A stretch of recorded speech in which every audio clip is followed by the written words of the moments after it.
ये आकाशवाणी रायपुर है। छत्तीसगढ़ी समाचार बुलेटिन के संग संध्या तिवारी की जय जोहार। अब सुनो आज के प्रमुख समाचार। केंद्रीय मंत्रिमंडल ने सार्वजनिक वितरण प्रणाली के तहत राशन परिवहन और प्रबंधन सहायता योजना सार्थक पीडीएस ला जारी राखे के दिन मंजूरी। प्रधानमंत्री नरेंद्र मोदी ने देश के आने हिस्सा में बढ़त तापमान ला देखत लोगन वाला सावधानी बरते के दिन सलाह और प्रदेश के आने जिला में खाली पड़े सरकारी जमीन मन के विकास बर राज्य सरकार है रीडेवलपमेंट कार्य योजना तैयार करही। अब समाचार विस्तार ले। केंद्रीय मंत्रिमंडल ने आज सार्वजनिक वितरण प्रणाली के तहत राशन परिवहन और प्रबंधन सहायता योजना सार्थक पीडीएस ला जारी राखे के मंजूरी दे दे है। एक हर बार केंद्र सरकार को तिले 25,530 करोड़ रुपया के आवंटन करेगे है। नई दिल्ली में मीडिया में जानकारी देवत सूचना और प्रसारण मंत्री अश्विनी वैष्णव कही कि ये योजना राज्य एजेंसी मल्ला अंतर्राज्यीय खाद्यान्न परिवहन के संगे संग सार्वजनिक वितरण प्रणाली के आधुनिकीकरण पर मदद करही। प्रधानमंत्री नरेंद्र मोदी ने देश के आने हिस्सा में बढ़त तापमान ला देखत लोगन मन सावधानी बरते के सलाह दे है। सोशल मीडिया पोस्ट में श्री मोदी ने लोगन मन कही कि ओमन भरपूर पानी पिए और घर ले बाहर निकलत बेरा अपन संग पानी जरूर रखें। ओमन सुझाव दिने कि जौन भी प्यासा है ओला 1 गिलास पानी जरूर पिलावें। प्रधानमंत्री ने जम्मू झल्ले कही कि ओमन अपन परिवार वाले मन संग संपर्क में रहे और उखर हाल चाल पूछत रहे। मंझनिया के चमचमावत घाम में बाहर निकले ले बाँचे और जतका हो सके आराम करें। ओमन जम्मू झिल्ले आग्रह करीन कि जानवर और पक्षी मन बर बालकनी, छत, दुकान या ऑफिस के बाहर एक ठन छोटे बर्तन में पानी भर के जरूर रखें।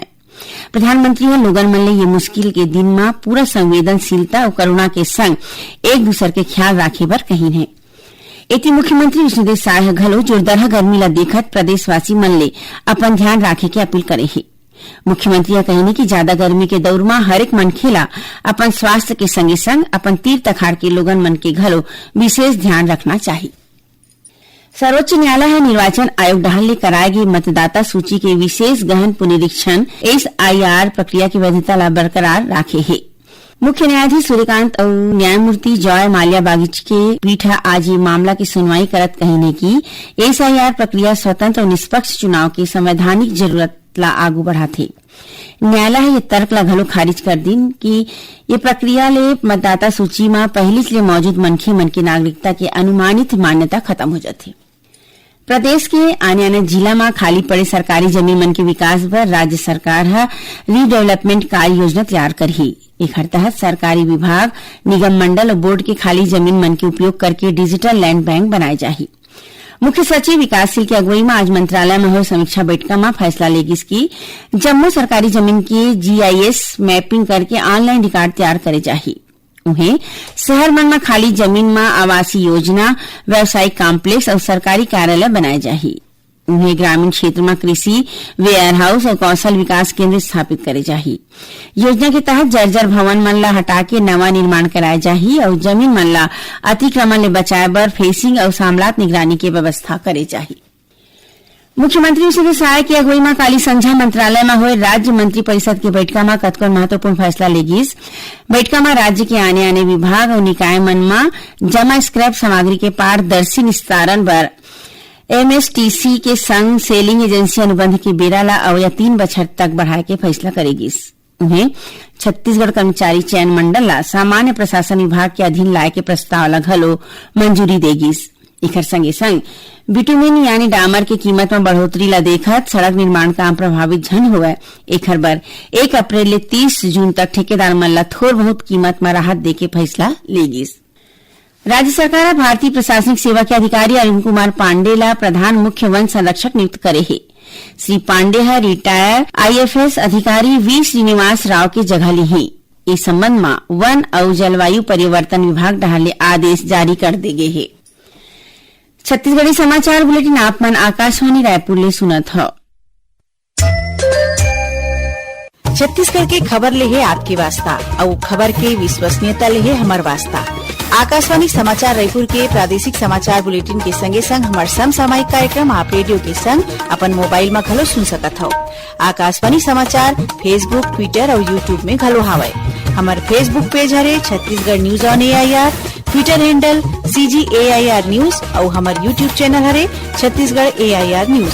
तो अब रेडियो के संगे संग आपके मोबाइल के माध्यम ले हम आप तक पहुँचत हन। छत्तीसगढ़ के हर खबर पर सुनत रहो आकाशवाणी समाचार। अब आगू बाढ़वो बाँचे समाचार कोती। केंद्रीय कोयला और खान राज्य मंत्री सतीश चंद्र दुबे हा काली रायपुर में मुख्यमंत्री विष्णुदेव साय ले भेंट करीन। बैठका में छत्तीसगढ़ में कोयला उत्पादन बढ़ाए, ऊर्जा सुरक्षा, खनन क्षेत्र में आधारभूत संरचना और रेल लॉजिस्टिक कनेक्टिविटी के विस्तार में गोठबात हुईस। दोनों नेता मन स्वच्छ ऊर्जा, कोयला, गैस और सौर ऊर्जा विकास के माध्यम ले निवेश और रोजगार के नवा मौका बढ़ाए पर जोर दी।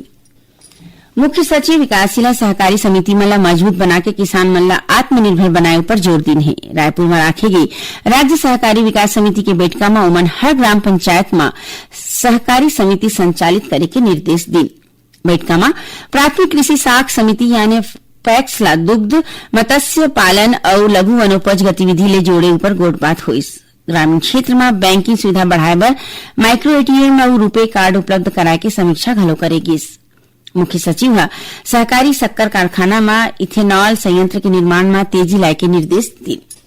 गौरेला पेंड्रा मरवाही जिला में पाछू रतिया अज्ञात लोगन मन एक जिन सराफा व्यापारी के गोली मार के हत्या कर दी। ये घटना पेंड्रा के कोटमी मुख्य बाजार के बताए जावत है। मिले खबर के मुताबिक बदमाश मन भीड़ वाले इलाका में व्यापारी पर गोली चलीन और मौका ले फरार हो गए।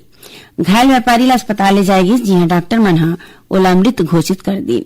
पुलिस नाकाबंदी करके आरोपी मन की तलाश शुरू कर दी है। इस घटना के विरोध में आज गौरेला पेंड्रा मारवाही जिला में बंद के ऐलान करेगी। जिला सबो प्रमुख संगठन मन अपन समर्थन दिन। घटना के बाद ले कोटमी मुख्य बाजार में सुरक्षा बल मन तैनात करेगी। बस्तर में आवासीय खेल अकादमी में प्रवेश बर चयन परीक्षा काली और परंदिन यानी 28 और 29 मई के जगदलपुर स्थित धर्मपुरा क्रीड़ा परिसर में बिहान 7 बजे ले राखी जाही। ट्रायल में सुघ्घर प्रदर्शन के आधार में खिलाड़ी मन के चुनाई करे जाही।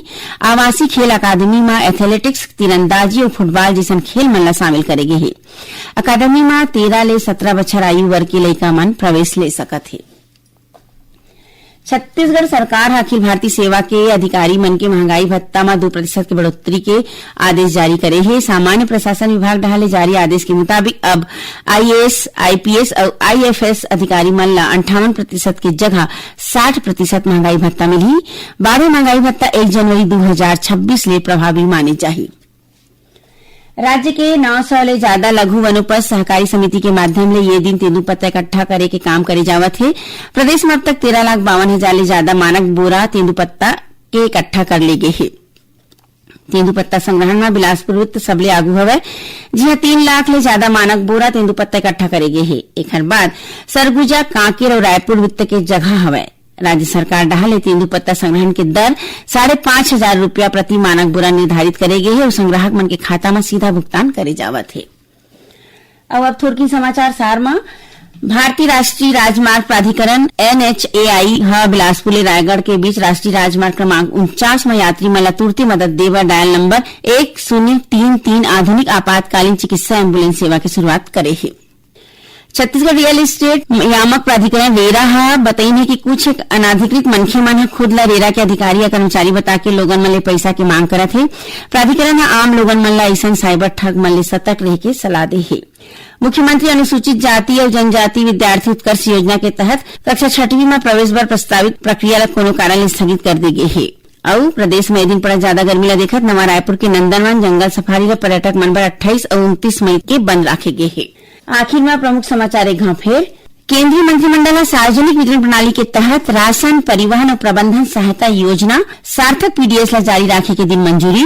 प्रधानमंत्री नरेंद्र मोदी ने देश की आने आने हिस्सा में बढ़त तापमान ला देखत लोगन मन ला सावधानी बरते के दिन सलाह।